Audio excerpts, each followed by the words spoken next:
It's worse for some. Population density. If you're in the top left, bottom right, those three quadrants are net exporters of raw materials, of food, and of energy. The top right one is the only one that's a net importer. In fact, the net importer is just this circle. Anyone notice a country in there that we've had some concerns about? China is the country most dependent on a peaceful, globalized trading system that can no longer be maintained.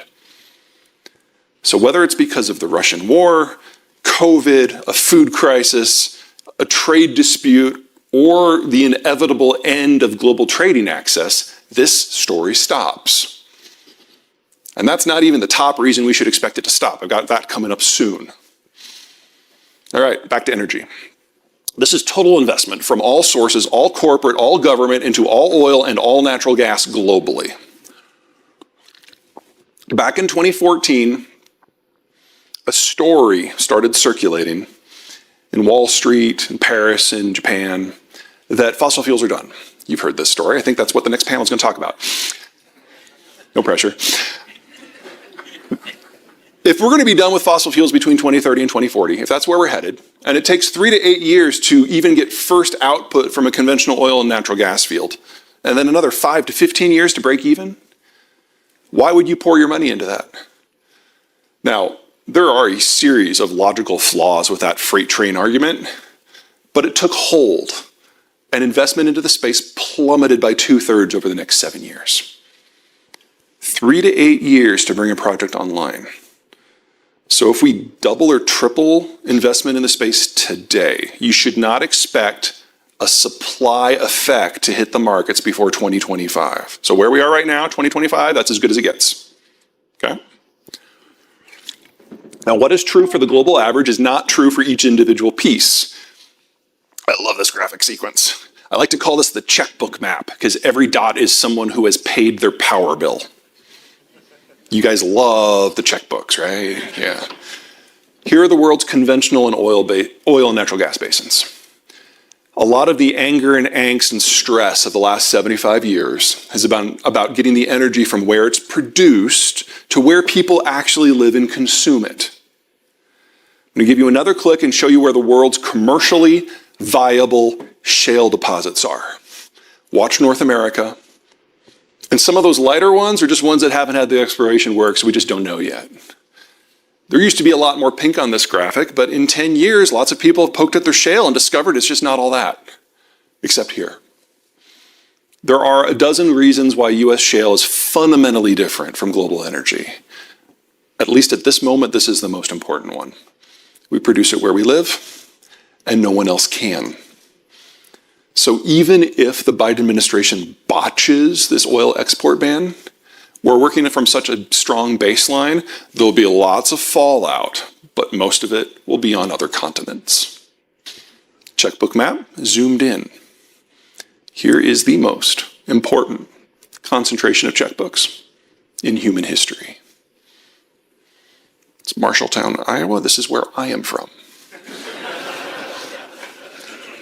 Bismarck, North Dakota. Should you find yourself in Bismarck and you need a good meal, you're in the wrong city. And this is not a frat party. Western North Dakota, population 8? 9? 10. 10, okay. It's not lit up because everybody's afraid of the dark. It's lit up because of a problem with transport. Oil is a liquid. It conforms to the shape of the container. You can put in a rail car or a tanker truck or whatever. But natural gas disperses. And so much is bubbling up as a byproduct from the shale oil fields that they have to flare it until they can build out the infrastructure to gather it. That takes 3 to 15 months based on where you are. You can see the flares from space. You'll see the same thing in the Permian and the same thing in the Eagle Ford. Now, in the United States, we have the world's largest and most diversified natural gas system, but we still can't keep up, which means that for the last 15 odd years, natural gas has been unique in the American economic experience. It's been a waste product. It's sold for below the cost of production, in many cases, negative prices. And we've all gotten used to that, and it's been brilliant. But you play that forward and we use more of it because we all love things that are free. This is where we source our electricity. That light blue wedge is natural gas. And when US shale became a big thing around the mid-2000s, you can see we just exploded in our demand. We've expanded that demand by 50% in 12 years. All the free stuff we have found long-term uses for. And the party's over. Here's pricing, Henry Hub. Everyone on the Gulf Coast, of course, knows what these are, hurricanes. Storm comes through, you have to shut down production. Storm goes by, you send your crews back out, you spend months repairing the damage until you get it all back online. But by 2009, shale production was providing the majority of our natural gas, and every single shale well is onshore. We don't care about the storms from an energy point of view any longer, at least not from a natural gas point of view. And there's that long stretch of $2 to $3 gas that we all thought was beautiful. Texans, of course, know what this spike is. That's last January when Texas got cold. It got down to 27. Oh. And this is what we're all about right now. 9-ish. Now, we have only now gotten back to the 50-year average for natural gas prices in the United States. And we're like, oh my God, it's the end of the world. You guys want to see what the Europeans and the Asians are about? Yeah. They've lost their baseload supplier. They're replacing it with marginal suppliers. This does not yet represent shortages. That's coming. Almost all metals processing and fertilizer fabrication in Europe has shut down at this point. Industry will shut down for the rest over the next 6 months, probably. Natural gas is the primary input into nitrogen-based fertilizers. Europeans used to be the world's largest suppliers. They've just disappeared from the market completely. We have lost access to all three fertilizer types globally. Now, in the United States, we get our potash from Canada.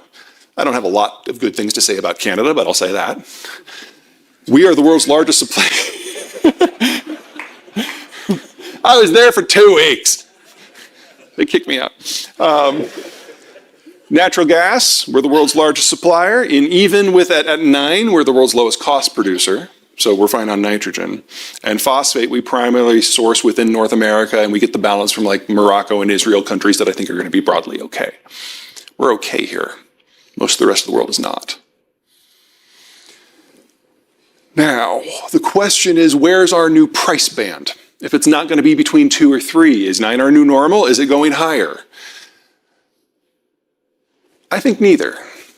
Here's where we get our shale gas. Now, those bottom 2, the blue and the orange, that's the Marcellus and the Utica. Those are plays that we go after specifically for the gas because it's situated between Chicago and New York City. And so they don't have too far to send it. Natural gas is what they need. That's what they produce on purpose. The next 3 are the Permian, the Eagle Ford, and the Bakken. Places where we're primarily after the oil. But I mean, check out the gray, that's the Permian. See how much that's expanded? And no one's drilling there for gas on purpose. That's byproduct. Everything above this arrow, though, are shale plays from the original phase. I mean, get in your way back machine and go back to like 2005 when shale was a gas thing, not an oil thing. Those are the fields that broke the revolution. But then we figured out how to transform the technologies to go after liquids as opposed to gases. And we now have the shale revolution in its current form. What started last November is the shale guys are going back to the fields where it all started, places that haven't had a lot of attention in 10 years. Because when natural gas is at 2, no one's going after natural gas on purpose.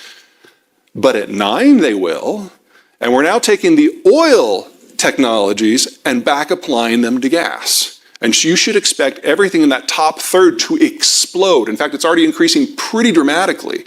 But it takes a little time. One more reason why the US shale is different. It's not 3 to 8 years to bring it online. It's 3 to 8 weeks. Or that's what it was back in 2019 before we had the everything in shortage economy. Workers, pipe, pumps. Now it's more like 3 to 8 months. It's been 8 months. since November, and we're seeing output surge.